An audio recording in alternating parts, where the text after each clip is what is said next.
નમસ્કાર મિત્રો, જે મારું દત્તમંજન બનાવું છું એ વિશે આ મારું દત્તમંજન છે.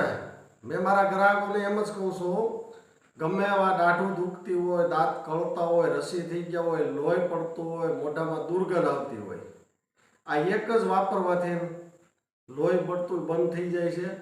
તો આ વિડીયો બનાવવાનો એ માટે કે આજે સવારે ત્યારે હું જવાનો છું ગેર વિસ્તારમાં. તો ગેર વિસ્તારમાં જે આની અંદર હું એ વસ્તુ વાપરું છું ને, ઝીંઝરી કરીને એક બાવળ આવે, ઝીંઝરી એનું નામ છે. તો ઝીંઝરીના મૂળમાં એટલી તાકાત છે, તો એવી હું આની અંદર 33 વસ્તુ વાપરું છું. 33 વસ્તુના પાવડર કરીને વાપરું છું, ત્યારે 100% રિઝલ્ટ મળે છે. એ ઝીંઝરીનું ઝાડ હું તમને રૂબરૂ બતાવવાનો છું. જય માતાજી.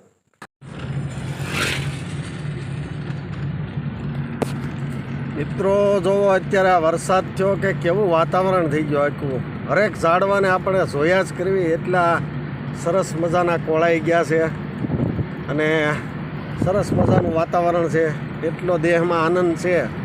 ઘર વિસ્તારમાં આંટો મારવી છે એટલે મજા આવે છે.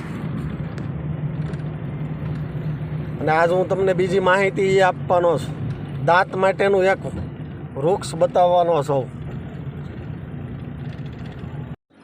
નમસ્કાર મિત્રો, આપ જોઈ રહ્યા છો, આનું નામ છે ઝીંઝરી. ઝીંઝરી આવે, આ ફૂલવાળી છે એ ઝીંઝરી છે.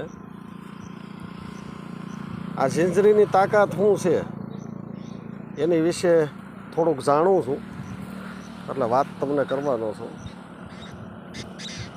હોય દેશી બાવળ ટાઈપની, આની સાઈઝ નાની હોય, આવડીક હોય, 3-4 ફૂટ 4 ફૂટનો ઝાડ થાય.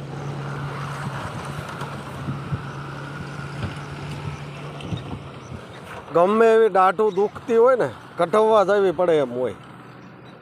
દાઢને તમારે કઢાવવાની હોય, લોહી પડતા હોય, ગમે એવી દુખતી હોય, આનું મૂળ કાઢીને ધોઈને એના મૂળનું દાંતણ કરો ને, એક ફેરું ગમે એવી દાઢ દુખતી હોય બંધ તો થવું જ પડે.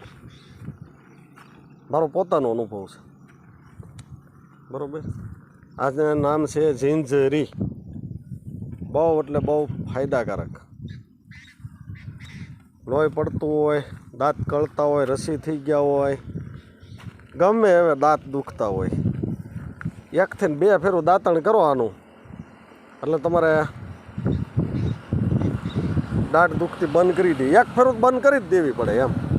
આવી તાકાતવાળી વસ્તુ છે. આવી અનેક વનસ્પતિ આપણા દેશની અંદર છે, પણ આપણે હજી એનું અમુકને ઓળખતા ન હોય. બાકી એક પણ વૃક્ષ એવું નથી કે એ ઉપયોગી ન હોય. એક પણ ઝાડ વનસ્પતિ એવી નથી. આ બધી એવી ઔષધિ જ છે, પણ ઓળખી લ્યો તો. ઓળખતા આવડવી જોઈએ કઈ વસ્તુનો ક્યાં ઉપયોગ કરવો.